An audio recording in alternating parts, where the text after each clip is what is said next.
అధిక బరువుతో బాధపడుతున్నారా? వినీలాస్ వెయిట్ లాస్ డైట్ ప్లాన్ తో ఇంటి దగ్గర నుంచి హెల్దీగా బరువు తగ్గండి. నమస్తే and welcome to Suman TV. ఈ రోజున భారతదేశ వ్యాప్తంగా ఒక విషయం ఒక బర్నింగ్ టాపిక్ లాగా రగిలిపోతోంది. సనాతన ధర్మం, భారతీయ సంస్కృతి, హైందవ సంప్రదాయం వీటన్నిటికీ మీద ఒక దాడి జరుగుతుందనేటువంటి ఒక ఆందోళనకరమైనటువంటి పరిస్థితి నెలకొన్నటువంటి నేపథ్యంలో ముఖ్యంగా ఈ హైందవులందరూ హిందువులందరూ కూడాను పరమ పవిత్రంగా భావించిన తిరుపతి లడ్డూ విషయంలో జరుగుతున్న వివాదం దేశంలో ప్రకంపనలు సృష్టిస్తుంది. ప్రతి ఒక్కళ్ళు కూడాను దాన్ని ఆ ప్రసాదాన్ని చేతిలోకి తీసుకోగానే ఒళ్ళంతా ఒక రకమైనటువంటి ఆనందానుభూతికి, ఒక గగురుపాటుకి గురి చేసేటువంటి ఒక అద్భుతమైనటువంటి ఆ ప్రసాద స్వీకరణ అనేటువంటి కార్యక్రమం పట్ల జరుగుతున్నటువంటి అపరాధం, అపచారం ఈ దేశంలో ప్రకంపనలు సృష్టిస్తున్నటువంటి నేపథ్యంలో ఈ విషయం మీద మనతో మాట్లాడటానికి ప్రముఖ నటులు, నిర్మాత, రియల్టర్, చలనచిత్ర ప్రముఖులు, రాజకీయ రంగ ప్రముఖులు మురళీమోహన్ గారు ఉన్నారు. మురళీమోహన్ గారు నమస్తే అండి. నమస్తే. మీ దృష్టికి వచ్చి ఉంటుంది జరుగుతున్నటువంటి వివాదం ఏంటో, తిరుపతి లడ్డూ ప్రసాదం మీద జరుగుతున్నట్టు వివాదం, దాని మీద జరుగుతున్నట్టు చర్చలు ఒక చూస్తున్నామండి, రెగ్యులర్గా చూస్తూనే ఉన్నాం. న్యూస్ ఛానల్స్ వాటిలో కూడా చాలా బాధాకరం. ఎందుకంటే ఏ మతం వాళ్ళకైనా ఎవరికైనా వాళ్ళకు దేవుడు అనేవాళ్ళు ఉంటారు. అందరికీ ఒకళ్ళే ఉండాలనేది లేదు. క్రిస్టియానిటీ వాళ్ళు చూసుకున్నారంటే జీసస్ క్రిస్ట్ని చేస్తారు. అలాగే ముస్లిం సోదరులు ఉన్నారంటే వాళ్ళు అల్లా చూస్తారు. మన హిందువుల్లోకి వచ్చేటప్పటికి మనకేంటంటే వీఆర్ డిఫరెంట్. మనం ప్రకృతిని దేవుడుగా చూస్తాం, పంచభూతాలని దేవుళ్ళుగా చూస్తాం, చెట్టుని దేవుడిగా చూస్తాం, పుట్టని దేవుడిగా చూస్తాం, పాముని దేవుడిగా చూస్తాం, సింహాన్ని పులిని దేవుడిగా చూస్తాం. ఇట్లా అన్నిటినీ కూడా మనం జీవరాశుల్లో కూడా దైవత్వం చూస్తాం. అందుకని మిగిలిన వాళ్ళలాగా ఒక పేరు ఉండదు మనకి. వెంకటేశ్వర స్వామి అనొచ్చు, రాముడు అనొచ్చు, కృష్ణుడు అనొచ్చు, ఏదైనా అనొచ్చు. ఎవరు ఏ పేరుతో పిలిచినా దేవుడు అనేది ఒకటే. అందుకని ఎవరికి ఇష్టమైంది, ఎవరికి ఏ నమ్మకం ఉంటే ఆ నమ్మకంతో చేస్తారు. ముఖ్యంగా మన దగ్గరకు వచ్చేటప్పటికి మనం 2 తెలుగు రాష్ట్రాల్లో చూసుకుంటే తెలుగు వాళ్ళందరూ కూడా ఎక్కువగా వెళ్ళే దేవాలయం ఏది అని అంటే తిరుపతికి. ఒక ఈ 2 తెలుగు రాష్ట్రాల్లోనే కాదు, one of the biggest temple, one of the biggest collection, అలాగే డివోటీస్ రోజుకు లక్షల మీద వస్తారు. ఇది చాలా తక్కువ ఉంటుంది. ఏదో ఆ పండగ సందర్భంగా రావటం కాకుండా ఇది నిత్యం. అలాంటిది ఇంటింట్లోనూ ప్రతి ఇంట్లోనూ వెంకటేశ్వర స్వామి ఫోటో లేకుండా ఎవరో ఉండరు. ఏ కష్టం వచ్చినా స్వామికి దండం పెట్టుకొని, ముడుపులు కట్టుకొని, ఆ కోరికలు తీరగానే మనం గుడికి వెళ్ళటం, దైవ దర్శనం చేసుకోవటం చాలా పవిత్రంగా చేస్తాం. వెళ్ళేటప్పుడు కూడా చేసిన తర్వాత, దర్శనం అయిపోయిన తర్వాత కళ్ళు మూసుకొని ధ్యానం చేసుకుంటే ఆ కాసేపే మనకు ఉండేది. దర్శనం ఎక్కువ టైం ఉండదు. లోపల పదని అంటూ ఉంటారు. కాసేపులోనే కళ్ళు మూసుకొని దేవుణ్ణి తలుచుకుంటూ, నా కష్టాలు తీర్చావు, నా అభివృద్ధిని నీకు ఇవ్వాలి, మీ ఆశీస్సులు నాకు ఎప్పుడు కావాలని మనస్ఫూర్తిగా దండం పెట్టుకుంటాం. బయటకు వచ్చిన తర్వాత ప్రసాదం అనేది చాలా చాలా ఇంపార్టెంట్ అయింది. మనం ఏ దేవాలయానికి వెళ్ళినా ముందు అర్చకులు పూజ చేస్తారు. పూజ చేసిన తర్వాత మంత్రాలు చదువుతారు. మంత్రాలు చదివిన తర్వాత హారతి ఇస్తారు. మన దగ్గరకు వచ్చి షడగోపురం పెడతారు, తీర్థం ఇస్తారు, ప్రసాదం ఇస్తారు. ప్రతిదాన్ని పరమ పవిత్రంగా చూసుకుంటాం మనం. ఇందులో ఎక్కడ కల్తీ అనేది ఉండదు కూడా. ముఖ్యంగా మన తిరుపతి దేవాలయం చూసుకుంటే తిరుపతి లడ్డు అనేది వరల్డ్ ఫేమస్. World famous. అంత అద్భుతంగా ఉంటుంది అది. దానికి అందులో వాడే సుగంధ ద్రవ్యాలు కానీ, యాలకులు కానీ, లేకపోతే కిస్మిస్ కానీ, అన్ని, ముఖ్యంగా నెయ్యి కానీ ఇవన్నీ కూడా చాలా అద్భుతంగా ఉంటాయి. ఇలాంటి అద్భుతంగా ఉన్నటువంటి ఆ లడ్డు ప్రసాదం తీసుకుంటాం. ఏదో మన ఇంట్లో నలుగురు 2 లడ్డూలు 3 లడ్డూలు తీసుకొని వెళ్ళాం.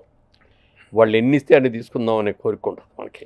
కనీసం 25 లడ్డూలు తీసుకెళ్దాం, మన బంధువులకి అందరికి ఇద్దాం, మన ఆత్మీయులకి అందరికి ఇద్దాం, మన స్నేహితులకి అందరికి ఇద్దాం అనగానే ఆ తిరుపతి ప్రసాదం తీసుకోండి అని అంటే మన ఆఫీసులో కానీ ఎక్కడికైనా కూర్చునే వాళ్ళు కూడా లేచి నుంచొని చాలా ఇదిగా 2 చేతులు కూడా ఇలా పెట్టుకొని ప్రసాదం తీసుకొని చక్కగా కళ్ళకద్దుకొని ప్రసాదం తింటాం. అంత పవిత్రంగా. అంటే తిరుపతి మనం వెళ్ళకపోయినా మన మిత్రుడు, మన స్నేహితుడు, మన బంధువు వెళ్ళొచ్చాడు, ప్రసాదం అక్కడి నుంచి తీసుకొచ్చాడు, స్వామివారే పంపించారు అన్నంత ఆప్యాయంగా మనం ఆ ప్రసాదం తింటాం. మన దురదృష్టవశాత్తు ఈ మధ్యకాలంలో కొద్ది సంవత్సరాలుగా తిరుపతి ప్రసాదం మీద కూడా చాలా కాంట్రవర్సీ వచ్చింది. ఇదివరకటి రోజుల్లో తిరుపతి ప్రసాదం తీసుకొస్తే ఇంట్లో ఇళ్ళతో వాసన వస్తూ ఉండేది, అద్భుతమైన స్మెల్.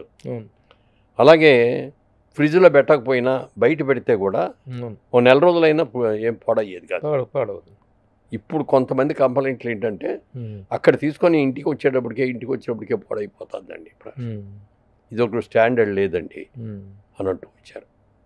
ఏమిటిది, దేనికి ఏమిటి కారణం అని చూస్తే ఇదివరకటి నుంచి కూడా నందిని ఒక కంపెనీ కర్ణాటకలో ఉంది. వాళ్ళు కర్ణాటక మిల్క్ ఫెడరేషన్ అని వాళ్ళిద్దరు కలిసి ఇన్నేళ్ళగా తిరుపతికి నెయ్యి వాళ్ళే ఇచ్చారు.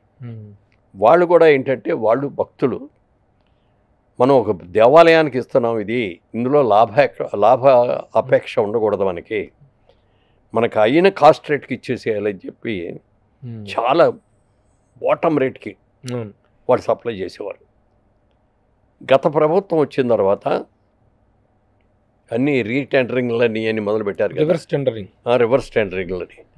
ఆ టెండరింగ్లో ఇది కూడా వీళ్ళు దాదాపుగా 50 ఏళ్ళుగా ఇస్తున్నారు. వీళ్ళు ఈ 50 ఏళ్ళుగా ఇస్తున్న వాళ్ళు వీళ్ళిద్దరూ లాభాలన్నీ వీళ్ళే కొట్టేస్తున్నారు అనుకున్నారు. మీరు ఏమనుకున్నారు చేసి వాళ్ళ టెండర్ క్యాన్సిల్ చేశారు.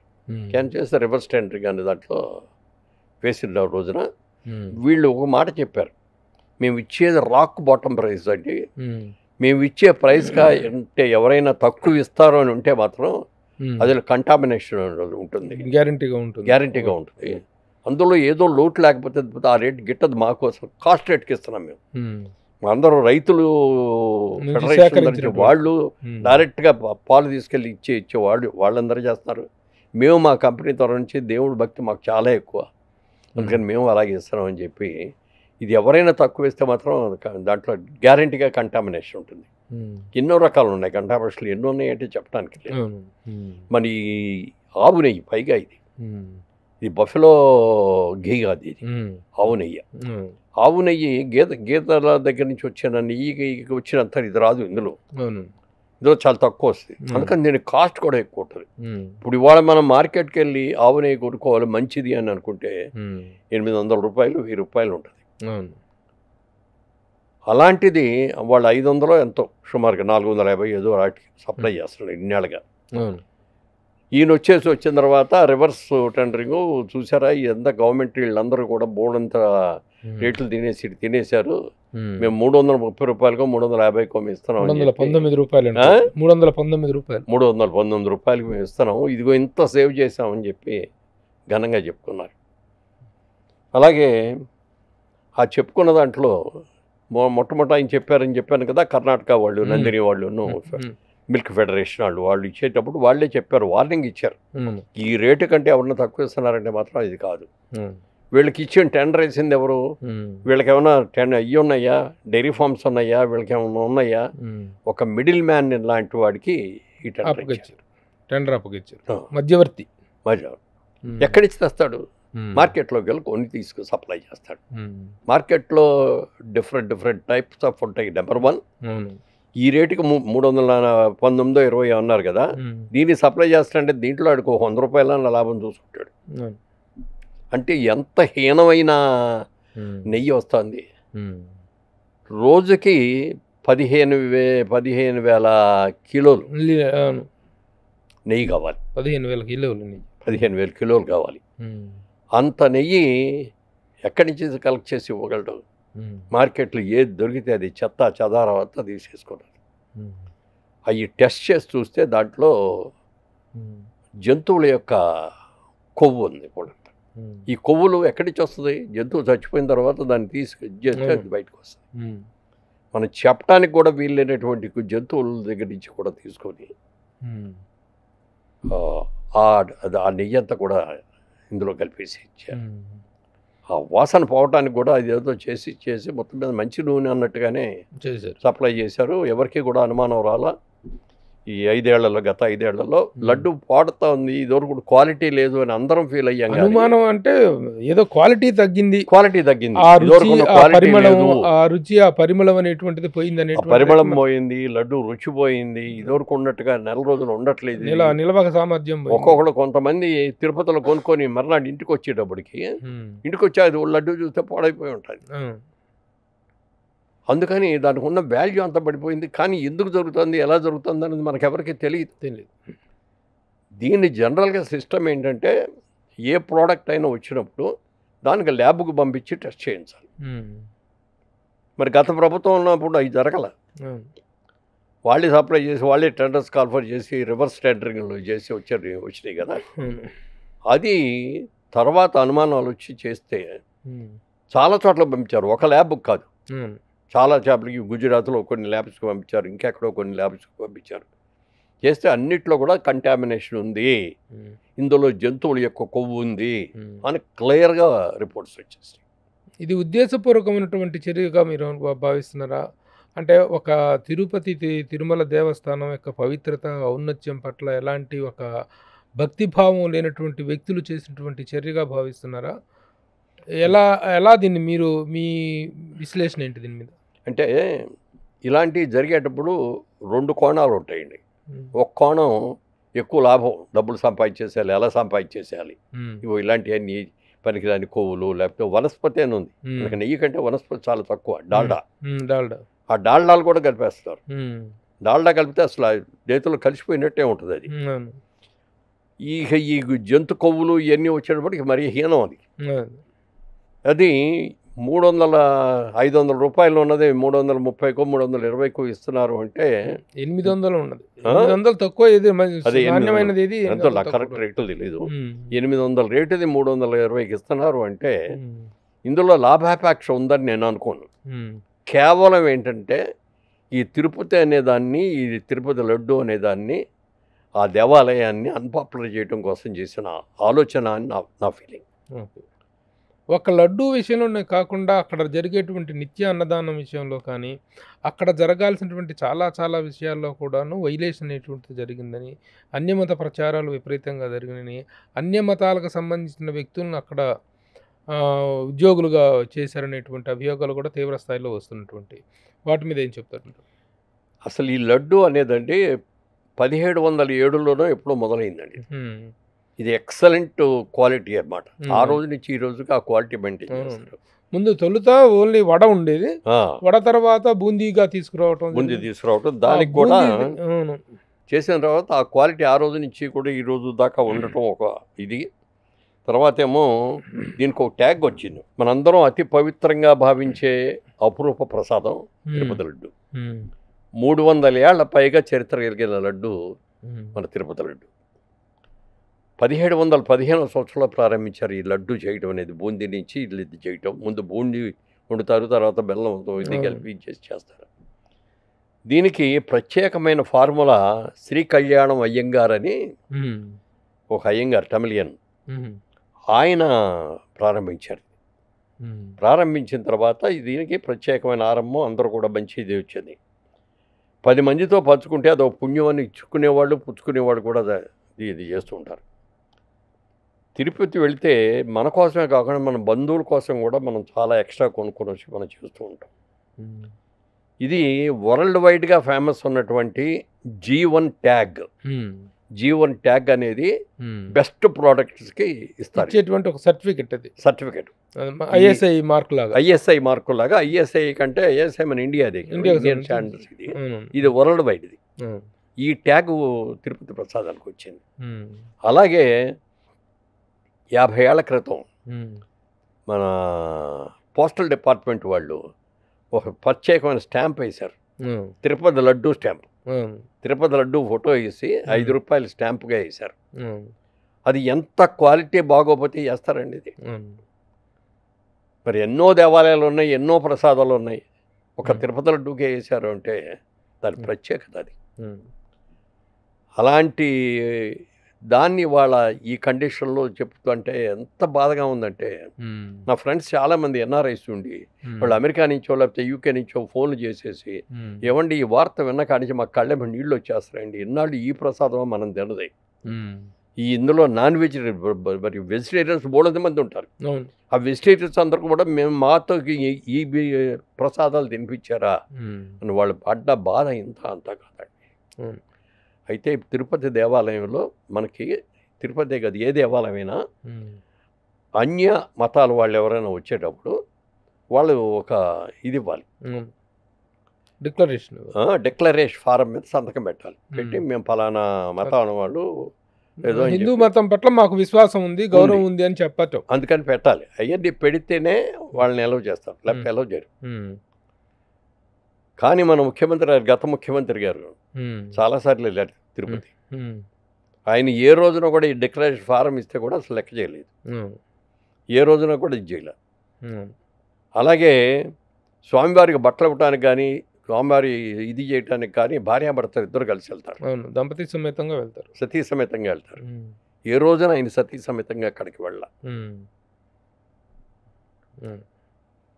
మరి ఇవన్నీ ఇక్కడ చూస్తుంటే మన డిగ్రేడ్ చేయడం కోసం చేశారా ఇది, నిజంగా లేకపోతే దేవుణ్ణి అన్పాపులర్ చేయడం కోసం చేశారా అనేది ఆలోచిస్తే నాకు రెండో కారణమే కరెక్ట్ బలంగా కనిపిస్తుంది.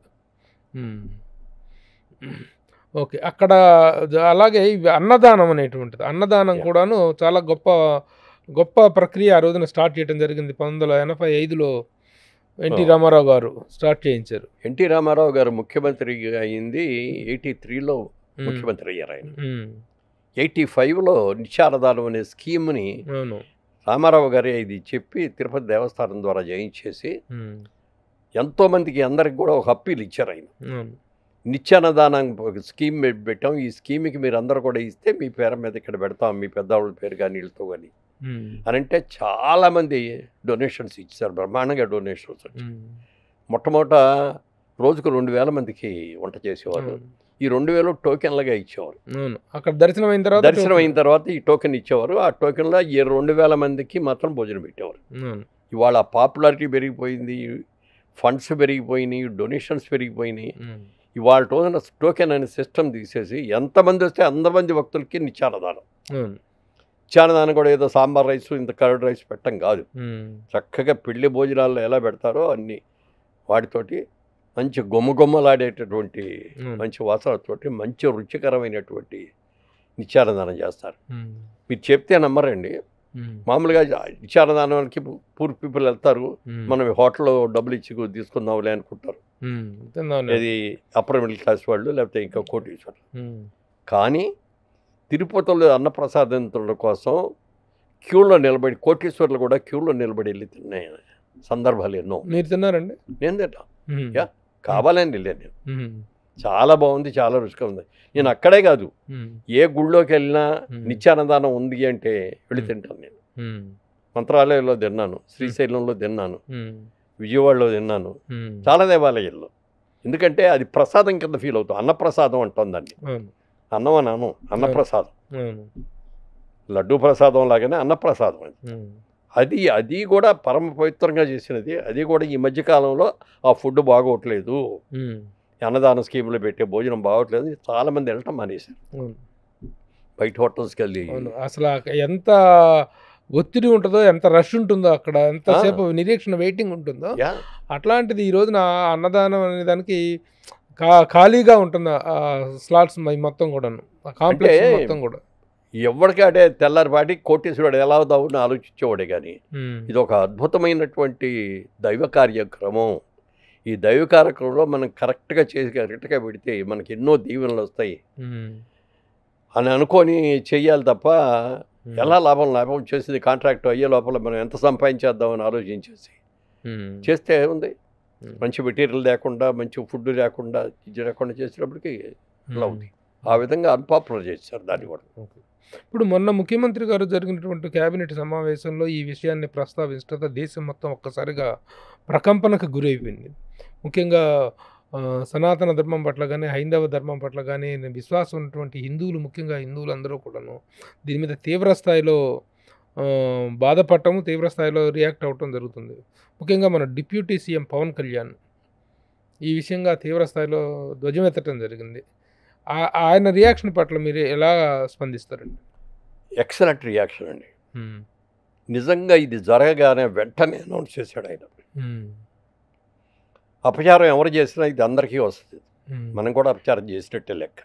మనం చెయ్యకపోయినా ఉపేక్షించిన దేవుడికి మా తెలుగు ప్రజలు లేకపోతే హిందూ అందరి తరఫు నుంచి స్వామి నీకు రోజు అర్చన ఇది చేస్తున్నారు, మీకు తప్పు జరిగిపోయింది, ఎవరి వల్ల తప్పు జరిగిందని పక్కన పెడితే మేమందరం కూడా తప్పు చేసిన వాళ్ళ కింద లెక్క అని చెప్పి అతను భావించి దానికి ఒక ప్రాయశ్చిత్త దీక్ష తీసుకొని 11 రోజుల పాటు దీక్ష గుంటూరు యువతల నంబూరు దగ్గర ఒక దేవాలయం ఉంటే ఆ దేవాలయంలోకి వెళ్ళి అక్కడ మాల వేసుకొని 11 రోజులు మాలలో ఉండి తన పనులు చేసుకుంటూ 11వ రోజుకి తిరుపతి వెళ్ళి తిరుపతిలో దర్శనం చేసుకొని అక్కడ స్వామికి స్వయంగా కూడా క్షమాపణ చెప్పుకోవాలి అని చెప్పి ప్రాయశ్చిత్త దీక్ష తీశారు. ఇప్పుడు మొన్న కూడా అక్కడ దేవాలయంలో కూడా అక్కడ ఉన్నటువంటి పూజారులు బ్రాహ్మణులు అందరూ కూడా బ్రహ్మాండంగా చేశారు సంప్రోక్షణ. ఎందుకంటే ఒక సూర్యగ్రహణం వచ్చినా చంద్రగ్రహణం వచ్చినా ఇంకోటి ఏదైనా తప్పు జరిగినా ప్రక్షాళన అంటే సంప్రోక్షణ చేస్తుంటారు. సంప్రోక్షణ, ఆ సంప్రోక్షణ చేయటం అనేది ఒక అలవాటు. అది ఇది వచ్చేటప్పటికి కంప్లీట్గా టెంపుల్ మొత్తం యాజ్ ఇట్ ఈస్గా కంప్లీట్గా అంతా కూడా వాటర్తో కడిగి ఇచ్చేసి అది చేసి సంప్రోక్షణ చేశారు. ఓకే, ఇది అనుకోకుండా ఒక రాజకీయ వివాదంగా మారింది అనేటువంటిది అనుకోకుండా ఏం కాదు, జరిగింది. ఒక గత ప్రభుత్వం చేసినటువంటి ఒక తప్పిదాన్ని ఈ ప్రస్తుత ప్రభుత్వం, కూటమి ప్రభుత్వం వాళ్ళు దాన్ని పాయింట్అవుట్ చేయటం, దాన్ని వెలికి తీయటం అనేటువంటి దీనివల్ల ఒక రాజకీయపరమైనటువంటి ఇది ఏర్పడింది. ఎదురు దాడి జరుగుతూ దాడులు, ప్రతిదాడులు జరుగుతూ ఉన్నాయి. ఈ వాతావరణం ఎలా అనిపిస్తుంది? ఇది ప్రభుత్వాన్ని అన్పాపులర్ చేయటం కోసం వాళ్ళు ఇది పెట్టిన ఇది. వాళ్ళు ఏ పార్టీ ఏ ప్రభుత్వం అనేది కాదు అసలు. ఇనానిమస్గా ఎవరైనా సరే లడ్డు మీద అక్కడ అన్నదానం మీద కంప్లైంట్ అనేది ఇట్ ఈస్ దేర్. అది మాత్రం చాలా తప్పు. అది ఎవరైనా చెప్పినా ఇవాళ ఒక పార్టీ వాళ్ళు చేస్తే అంతవరకే వస్తుంది. వాళ్ళు వరల్డ్ వైడ్ అయిపోయింది. వాళ్ళ అన్ని రాష్ట్రాల్లోనూ విపరీతంగా దీని మీద జరుగుతుంది, అన్ని దేశాల్లో కూడా జరుగుతుంది. ఇంత జరిగింది అంటే అందరూ కూడా ఎనానమస్గా ఇది తప్పు అనేది ఫీల్ అయ్యారు. కాబట్టి వైఎస్ఆర్సీపీలో ఉన్నటువంటి హిందువులు కూడాను, ఆ పార్టీలో ఉన్నటువంటి హిందువులు కూడాను దీని పట్ల తీవ్రమైనటువంటి ఆవేదనకు గురైనటువంటి సందర్భాలు, అలాంటి రియాక్షన్స్ చూడటం జరుగుతుంది. అలాగే మనం అందరం కూడా వెంకటేశ్వర స్వామి అనేది చాలా పవర్ఫుల్ అని మనం అనుకుంటాం. ఎందుకంటే తప్పు చెప్పకూడదు. అక్కడ మన కష్టం వచ్చినప్పుడు దేవుడికి మొక్కుకొని మనం ముడుపులు కడతాం. ఆ కష్టం తీరిన తర్వాత వెళ్ళి దర్శనం చేసుకుని ఆ ముడుపులు చెల్లించి వస్తాం. అది ఎవరైనా అది మర్చిపోయినా ఇది చేసినా మళ్ళీ ఏదో కష్టం వచ్చే తర్వాత ఎప్పుడైనా కష్టం రాగానే దేవుడి దగ్గరికి వెళ్ళి దండం పెట్టి స్వామి ఈ కష్టం నుంచి నన్ను తప్పించు అని దేవుడికి దండం పెట్టుకొని ఇది నాకు జరిగిన రోజు నేను కొండకు వచ్చి దర్శనం చేసుకుంటాను ఒక ముడుపు కూడా కట్టి ఇది చేయటం అనేది ఒక ఆనవాయితీ. అయితే కొన్ని సందర్భాల్లో ఏమిటంటే పని జరిగిపోయి ఆ కష్టం తీరిపోయిన తర్వాత వెళ్ళి దండం పెట్టుకున్నాం, తొందరలో వస్తాం స్వామి అంటాం, తర్వాత మన పనుల్లో మనం మర్చిపోతాం. మళ్ళీ ఏదో కష్టం వచ్చాక కానీ ఇది గుర్తురాదు, అయ్యో లాస్ట్ టైం ఇది వచ్చింది, మనం గుడికి వెళ్ళలేదు, మనం ఇల్లు చేయలేదు అని.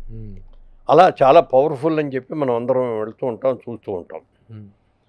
చంద్రబాబు నాయుడు గారు ఆయన మీదకి బాంబ్ బ్లాస్ట్ జరిగింది, మీకు అందరికి గుర్తుంది, అలిపిరి దగ్గర. అది జరిగినప్పుడు నిజంగా అది చాలా పవర్ఫుల్ ఇది పెట్టింది. అది పెట్టిన దానికి అసలు కారు కూడా ఎంతో ఎత్తేగిరి పడింది, అసలు అందరూ ఒక్కళ్ళు కూడా మిగలరు అనుకున్నదే. చాలా దెబ్బలతో ఆయన బయటకు వచ్చాడు ప్రాణంతో. ఆయన ఒక్కటే అనుకున్నాడు, నేను నీతిగా ఉన్నాను, నిజాయితీగా ఉన్నాను కాబట్టి వెంకటేశ్వర స్వామి నన్ను బతికించాడు ఇక్కడ, లేకపోతే నేను ముక్కలు అయి ఉండేవాడిని అని చెప్పి అన్నాడు. ఆ రోజు నుంచి కూడా ఆయనకు విపరీతమైన దేవుడు వెంకటేశ్వర స్వామి అంటే చాలా ప్రేమ, చాలా భక్తి కూడా. ఎందుకంటే ఆయన చదువు అవన్నీ కూడా తిరుపతిలోనే జరిగినాయి కాబట్టి ఆయన లైఫే అక్కడి నుంచి స్టార్ట్ అయింది కాబట్టి ఇది ఎక్కువ. అలాగే మరి ఇప్పుడు ఇవాళ కూడా గత 5 సంవత్సరాలుగా లడ్డూలో జరిగినటువంటి వీటి మూలంగా దేవుడు కూడా చూస్తూ ఊరుకోడు కదా, ప్రాయశ్చిత్తం ఇచ్చేశారు. ఆ మాట ఎలక్షన్స్లో చూసాం కదా. ఇంతవరకు తెలుగుదేశం పార్టీకి పెట్టే కదా, ఆంధ్రప్రదేశ్ రాష్ట్రం ఏర్పడిన తర్వాత ఇంత ఇనానిమస్గా ఇంత హయ్యెస్ట్ మెజార్టీస్తో గెలిచింది ఇదే ఫస్ట్ టైం. జరగడానికి కారణం ఏంటి? స్వామి వెంకటేశ్వర స్వామి తలుసుకోబట్టి తప్పు చేసిన వాళ్ళని శిక్షించాలి కాబట్టి ఆ విధంగా శిక్ష జరిగింది. ఇప్పుడు ఇదే సందర్భంగా పవన్ కళ్యాణ్ సనాతన ధర్మ పరిరక్షణ బోర్డు అనేటువంటి దాన్ని ఒకటి వ్యవస్థీకరించాలి, ప్రతి మతానికి ఉన్నాయి, కానీ హైందవ మతం మీద జరుగుతున్నటువంటి ఏ దాడి మీదనూ దానికి ఒక ఇది అంటూ లేకుండా పోతుంది, కాబట్టి సనాతన ధర్మపీఠ అనే వ్యవస్థాపకన జరగాలని అంటున్నారు. దాని మీద ఏం చెప్తారు మీరు? 100% కరెక్ట్ అండి. ఇప్పుడు ఈ తిరుపతిలో ఇంత అరాచకం జరిగింది కదా, ఇదే ఒక మాస్క్లో కానీ లేకపోతే ఒక చర్చిలో కానీ జరిగి ఉంటేనండి ఎంత అల్లరైపోయేదండి. మనకి ఎవరైనా సరే ఎదురు ఆడి పాపం ఆడికి పోగొట్టుకుంటాడు అనుకుంటాం, మనం దండం పెట్టుకుంటాం, ఇక మేమే తప్పు చేసాం అనుకోండి అని. పవన్ కళ్యాణ్ ఏం తప్పు చేయలేదు కదా, చేయపని ఎందుకు దీక్ష తీసుకున్నాడు? అట్లా మనందరికీ కూడా జనరల్గా హిందువులు సాఫ్ట్ స్పోకెన్ పీపుల్ అండి, అంటే మిగిలిన వాళ్ళు కాదని కాదు నేను చెప్పేది. ఇదే కనుక నిజంగా ఒక చర్చిలోనో మసీదులోనో ఇంకో చోట కనుక జరిగినట్టయితే ఎంత అల్లరయ్యేది, ఎంత గోల అయ్యేది. ఇప్పుడు తిరుపతి దేవస్థానంలో ఈ అన్యమత ప్రచారం ఇతర మతస్థులను అక్కడ డిప్లాయ్ చేయటం కూడా జరిగింది, తీవ్ర స్థాయిలో జరిగింది అక్కడ. దాని మీద కూడా చర్యలు తీసుకునేటువంటి అవకాశం ఉంది, జరిగింది కూడా. చాలా మంది అక్కడికి వెళ్ళి ప్యాంప్లెట్లు ఇచ్చేస్తూ ఉంటారు, క్యూలో నిలబడి క్యూలో ఉన్న వాళ్ళందరికీ ప్యాంప్లెట్లు ఇచ్చేసి క్రిస్టియానిటీ పబ్లిసిటీ అవన్నీ కూడా చాలా చాలా జరిగింది. చాలా సంవత్సరాలు జరుగుతుంది, గత 5 ఏళ్లలో విపరీతంగా జరిగింది. ఇంతకీ రేపు పొద్దున తిరుపతిలో దీక్ష చేయడానికి వెళ్తున్నటువంటి మాజీ ముఖ్యమంత్రి జగన్మోహన్ రెడ్డి అక్కడ హిందూ విశ్వాసం ఉంది నాకు అనేటువంటి డిక్లరేషన్ ఇస్తారనేటువంటి నమ్మకం ఉందా? ఇస్తారా ఇవ్వరా? గతంలో ఎన్నోసార్లు జరిగింది, ఇవ్వకుండా వెళ్ళిపోవటం జరిగింది. అప్పుడు ముఖ్యమంత్రిగా ఉన్నాడు కాబట్టి ఎవరు అడగలేరు, అడిగే దమ్ము లేదు. పైగా ఆయన ఎదురుగుండా నుండి అడగాలంటే భయపడిపోయారు, ఎవరికాళ్ళు భయపడిపోయారు. ఏ రోజున కూడా డిక్లరేషన్ ఫామ్ మీద సంతకం పెట్టివ్వదా. రేపు చూడాలి మరి ఇవేం చేస్తారు అనేది. But rule is a rule, ఎవరికైనా అని చెప్పి రూల్ని ఇప్పుడు ఇది చేయాలి తప్ప, rule is rule for all. ఇప్పుడు పవన్ కళ్యాణ్ ఇచ్చినటువంటి స్టేట్మెంట్ ఈ విధంగా ఈ చేయటం అనేది అమానుషం, ఇలా చేయటం అనేటువంటి దాన్ని తను వ్యతిరేకించి తన స్టేట్మెంట్ ఇస్తే, ఆల్రెడీ ఇప్పుడు దేశంలో చాలా సమస్యలు ఉన్నాయి, మళ్ళీ ఇంకా రెచ్చగొట్టొద్దు అంటూ ప్రకాష్ రాజ్ అనేటువంటి యాక్టరు తను ఒక కౌంటర్ ఇవ్వటం జరిగింది. దాని మీద మీరేం చెప్తారు? అదే చెప్పా ఇందాక మీకు, తిరుపతి దేవస్థానం దేవాలయం గురించి మాట్లాడతాం తప్ప మిగిలిన కాంట్రవర్సీ, దానికి సంబంధించిన కాంట్రవర్సీ మ్యాటరే కదా ఇది, దానికి రిలేటెడ్ మ్యాటర్ ఇది. ఏమండి, విమర్శించే వాళ్ళు రకరకాలు ఉంటారు మనుషులు, వాళ్ళు తప్పు వాళ్ళే తెలుసుకోవాలి. ఎందుకంటే ఒక భగవంతుడికి సంబంధించింది, ఒక పవిత్రమైన దేవాలయానికి సంబంధించింది, ఇది జరిగింది ఏమిటని మన అందరం ఇంత బాధపడతా ఉంటే అలాంటి స్టేట్మెంట్లు ఇవ్వటాలు తప్పది. నీకు చేతనైతే నువ్వు ఏదైనా మంచి చేయి, అంతేగాని దాని మీద మళ్ళీ చేసేవాడిని మంచి చేస్తున్నటువంటి పవన్ కళ్యాణ్ పాపం ఇంత ఇదిగా చేసి మనందరం చేసాం, మీరు చేశారని నేను చేశాను, మనం ఎవరం చేయలేదు కదా. సంప్రోక్షణ చేసినట్టుగానే ప్రాయశ్చిత్త దీక్షను తీసుకొని ఎవరు వెళ్ళాం, మనం వెళ్ళామా? అతను ఇంత బాగా ఇంత పవిత్రంగా ఇంత మర్యాదగా చేస్తుంటే అతను కామెంట్ చేయటం అనేది కరెక్ట్ కాదు. చేతనైతే మీరు కూడా చేయండి, అంతేగాని. ఇదే విషయంలో వెంటనే కార్తీ సూర్య, తమిళ హీరోలు కార్తీక్ సూర్య వాళ్ళు చిన్న వివాదం వస్తే వెంటనే వాళ్ళు రియాక్ట్ అయ్యి సారీ చెప్పడం అనేటువంటిది చిన్నది, అందులో తప్పు కూడా లేదు. ఊరికే జనరల్ గా సరదాగా అన్నది. ఎందుకంటే వాళ్ళ సినిమా పబ్లిసిటీ జరుగుతుంది, మళ్ళీ లడ్డు కూడా ఇక్కడ ఎందుకు లేవయ్యా, లడ్డు సంగతి తర్వాత చూద్దామని ఏదో అన్నాడు. అందులో తప్పు భావన అనేది లేదు, విమర్శ అంటే అంతకంటే లేదు. దాని మీద కాంట్రవర్సీ రాగానే వెంటనే క్షమాపణ చెప్పాడు ఆయన. నేను కావాలి అన్నది కాదు ఇది. తను కూడా 3 రోజుల ప్రాయశ్చిత్త దీక్ష తీసుకుంటానని చెప్పాడు సూర్య దీని పట్ల. సో ఈ విధంగా జరుగుతున్నటువంటి ఈ వివాదం ఎంత దూరం పోతుంది ఏంటి అనేటువంటిది we have to wait and see. మనకేం లేదు, మనం నిమిత్త మాత్రంలో జరగాల్సింది ఆ భగవంతుడే చేసుకుంటాడు, ఏం చేయాలి. శిక్షణ శిష్ట రక్షణ అనేది కంపల్సరీగా జరగాలి, జరిగి తీరాలి, జరుగుతుంది. అది ఎలా ఉంటే ఇప్పుడు తిరుమల తిరుపతి దేవస్థానం యొక్క చైర్మన్ పదవి అనేటువంటిది చాలా చాలా గొప్ప విశిష్టమైనటువంటి పదవి. మంత్రి పదవి ఇస్తామన్నా వద్దు అంటారేమో కానీ ఆ పదవి ఇస్తామంటే మాత్రం కాదనే వాళ్ళు ఎవరు ఉండరు. కానీ ఆ రేసులో మీరు కూడా ఉన్నారనేటువంటి ఒక ప్రచారం ఉంది. ఎంతవరకు నిజం? మీరు ఉన్నారా? ఉంటే మీ ఆసక్తి ఏంటి? ఎందులో రేసులో ఉండటం అనేది ఉండదండి. అది అవకాశం రావటం అదృష్టం నిజంగా. అది అందరికీ రాదు. నేను చిన్నప్పటి నుంచి దేవుడు భక్తి అనేది నాకు ఎంత ఎక్కువ ఉన్నా కూడా నాకు రావాలని నేను కోరుకున్నా. నేను ఎప్పుడు ఏ రోజున మంత్రి పదవి కానీ ఇంకోటి కానీ కావాలని కూడా నేను అడగల. చంద్రబాబు గారి దగ్గరికి వెళ్ళి నేను స్ట్రైట్గా అడిగింది అదే. నాకు మిగిలిన ఏమీ మీద లేదండి, అవకాశం ఉంటే టీటీడీ చైర్మన్గా నాకు ఇవ్వండి అన్న. తర్వాత రీసెంట్గా మళ్ళీ ఒకసారి ఇంకో మాట కూడా అడిగా, ఏమండి మీకు చాలా ప్రెషర్స్ ఉంటాయి, ఒకవేళ చైర్మన్గా ఇవ్వడానికి అవకాశం లేకపోతే బోర్డు మెంబర్గానే ఇవ్వండి అని అడిగా. మాట్లాడతాను. బోర్డు మెంబర్గా చూడొచ్చు మిమ్మల్ని. చైర్మన్గా చాలా చాలా రకాలైనటువంటి జరుగుతుంది. ఎల్వి రమణ గారి పేరు వినిపిస్తుంది. ఇక ఎన్ని ఊహాగానాలు చాలా ఉంటాయి. మరి అది ఇవాళ రేపట్లో ఫైనలైజ్ అవుతుంది. అదే ఏదేమైనా తిరుపతి మధ్యలో వరదలు రావటం మూలంగా ఇక అంతా వరదల మీద ఇదవటంతో ఆ విషయం కొంచెం వెనకబడిపోయింది అన్నమాట. ఏదేమైనా తిరుమల తిరుపతి దేవస్థానం మీరు మొదటి నుంచి మీరు ఎంత భక్తి అనేటువంటిది మీకుందో, అయ్యప్ప స్వామి దీక్ష తీసుకోవడంలో కానీ తిరుపతి వెంకటేశ్వర స్వామి పట్ల కానీ ఎంత భక్తి ఉంది. కాబట్టి త్వరలో మిమ్మల్ని టీటీడీ బోర్డు మెంబర్గా అయినా చూస్తామనేటువంటి ఆశ, అభిలాష ఉంది. మీ అభిమానులందరికీ కూడాను ఆ కోరిక ఉంది. ఆ కోరిక నెరవేరాలని కోరుకుంటూ ఈ విషయం మీద ఈ రోజున రాష్ట్రం అంతా, రాష్ట్రమే కాదు దేశవ్యాప్తంగా కూడా ఒక ప్రకంపనలు సృష్టిస్తున్న ఈ విషయం మీద మీ స్పందన తెలియజేసినందుకు థ్యాంక్స్ అండి. Thank you very much. Thank you. Suman టీవీలో మీ పర్సనల్ అండ్ బిజినెస్ ప్రమోషన్స్ కోసం కింది నెంబర్కి కాంటాక్ట్ చేయండి.